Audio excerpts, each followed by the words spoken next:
नमस्कार शेतकरी मित्रांनो, स्वागत आहे तुमचं शेतीने हवामान यूट्यूब चॅनलमध्ये. तर शेतकरी मित्रांनो जे आहे आज दिनांक आहे 21 मार्च आणि आज जे आहे आपल्याला राज्यामधील वातावरणामध्ये पाहायला बदल या ठिकाणी पाहायला मिळाला असेल. कारण की आज राज्यातील काही भागामध्ये आपल्याला जे आहे पावसाची शक्यता पाहायला मिळाली असणार आहे आणि पुढील काही तासामध्ये सुद्धा आपल्याला जे आहे राज्यातील काही भागामध्ये आपल्याला जोरदार ते मुसळधार पावसाची शक्यता आपल्याला पाहायला मिळणार आहे. तर जाणून घेऊया कोणत्या भागामध्ये हा पाऊस पडणार आहे. तर त्याआधी मित्रांनो जे आहे चॅनल सबस्क्राईब करून व्हिडिओला लाईक नक्की करा.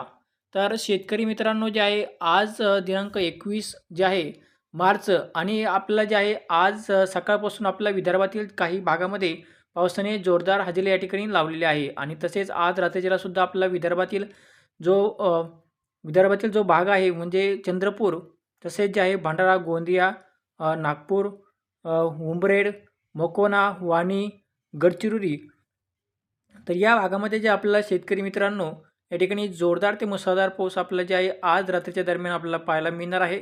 तसेच पुढील काही तासामध्ये या ठिकाणी पावसाची हजेरी आपल्याला पाहायला मिळेल. तसेच जे आहे अ, अ, जो विदर्भातील जो भाग आहे, विदर्भातील जे जवळ-जवळ निम्म्या भागामध्ये आपल्याला जे आहे पावसाची जोरदार हजेरी या ठिकाणी पाहायला मिळणार आहे. आणि शेतकरी मित्रांनो जे आहे राज्यामध्ये आज जो पाऊस पडणार आहे तो फक्त विदर्भातील भाग जिल्ह्यामध्ये आपल्याला पाहायला मिळेल आणि सगळ्यात जास्त पावसाची शक्यता आपल्याला जे आहे चंद्रपूर भागामध्ये आपल्याला राहील.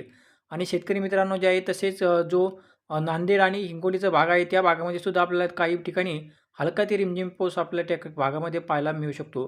तर शेतकरी मित्रांनो जे आहे मराठवाड्यामध्ये जर पाहायचं म्हटलं तर मराठवाड्यामध्ये जे आपल्याला जे आहे हवामान फक्त ढगाळ वातावरण राहील आणि उत्तर महाराष्ट्रसुद्धा आपल्याला ढगाळ वातावरण पाहायला मिळेल. कोकण किनारपट्टी आणि जो इकडचं मुंबई साईडचा जो भाग आहे मुंबई, पुणे, अहिल्यादेवीनगर, अहिल्यानगर, तर छत्रपती संभाजीनगर या सर्व भागामध्ये आपल्याला जे आहे शेतकरी मित्रांनो आज रात्रीच्या दरम्यान आपल्याला जे आहे हवामान जे आहे पूर्णपणे या ठिकाणी ढगाळ वातावरण राहिलं आणि पावसाची शक्यता फक्त विदर्भातील जिल्ह्यामध्ये आपल्याला पाहायला मिळणार आहे.